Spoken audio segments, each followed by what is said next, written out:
আর এদিকে ফাঁকা আওয়াজ, হম্বিতম্বি সব শেষ। আইনের ভয়ে গুটিয়ে গেলেন সিদ্দিকুল্লাহ চৌধুরী।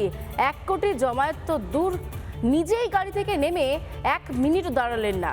কেন্দ্রীয় বাহিনী এবং পুলিশের বহর দেখে তড়িঘড়ি পালালেন তিনি। हमने बोला बंगाल के 1 करोड़ मुसलमान मस्जिद नमाज पढ़ने जाएंगे।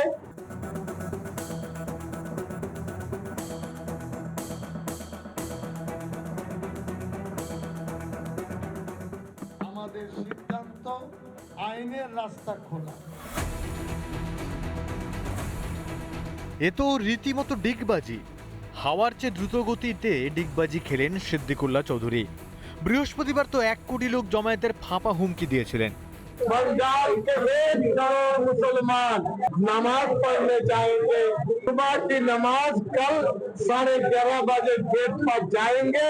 मोहल्ले के आदमी नोटिस देने में क्या परेशानी? गुंडागर्दी इसलिए है हम पर वार करने की कोशिश हुई है।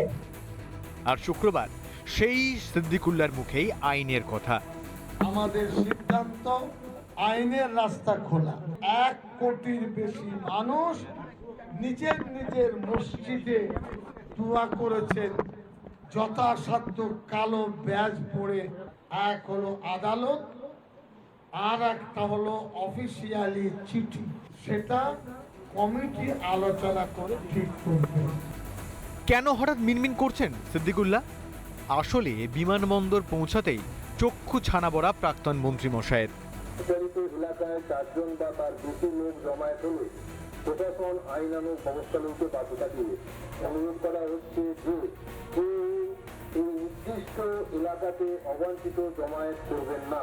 প্রশাসনের সাথে সরকারি নির্দেশ পালনের সহযোগিতা করুন। সকাল থেকে পুলিশ আর কেন্দ্রীয় বাহিনীতে 6 লাখ এলাকা, সঙ্গে আবার 163 ধারা। আইনের শাসন দেখে বিপ্লবী প্রতিবাদীদের আত্মারাম খাঁচা ছাড়া হওয়ার জোগাড়। পেয়েছেন পারমিশন? পাননি আপনারা? না। এই যে আপনাদের মসজিদের ভেতরে নামাজ পাঠ বন্ধ করা হয়েছে। সেনসিটিভ জায়গা সরকার চেয়েছে, বন্ধ করেছে।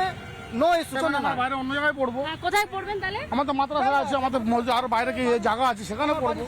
এসব দেখে বিমানবন্দর চত্বরে 1 মিনিটও দাঁড়াননি প্রাক্তন মন্ত্রী মশাই। গাড়ি হাঁকিয়ে পিঠ টান দেন। দুপুর 12টা নাগাদ যখন বিমানবন্দরের কাছে পৌঁছান সিদ্দিকুল্লাহ, তখন সঙ্গে 1 কোটির বদলে গুটি কয়েক সমর্থক। মানুষও আর উস্কানির ফাঁদে পা দিতে রাজি নয়। কি ভেবেছিলেন সিদ্দিকুল্লাহ সাহেব? এটা কি তৃণমূল জমানা? মানুষকে ভুল বোঝাবেন, উস্কানি দেবেন আপনারা, আর সরকারের তোষণের নামে দর্শক হয়ে থাকবে? সেসব অতীত। সিদ্দিকুল্লাহ সাহেব ভুলে গেছেন যে সরকারটা চেঞ্জ হয়ে গেছে। সরকারের মুখ্যমন্ত্রীর নাম শুভেন্দু অধিকারী। কোনো আইন ভঙ্গকারীদের সঙ্গে যা করা উচিত, যদি কেউ আইন ভাঙতে চান তার সাথে তাই করা হবে। বঙ্গে এখন আইনের শাসন। অপরাধীদের ধর্ম, জাত পাত দেখে রেয়াত করা হয় না। হুমকি ধমকিতে ভয় পায় না সরকার। রিপাবলিক বাংলা। নানা ধরনের কন্টেন্ট দেখার জন্য লাইক করুন, শেয়ার করুন আমাদের ফেসবুক পেজ, সাবস্ক্রাইব করুন আমাদের ইউটিউব চ্যানেল। পাশাপাশি অন্যান্য ব্রেকিং নিউজের জন্য অবশ্যই চোখ রাখুন রিপাবলিক বাংলায়।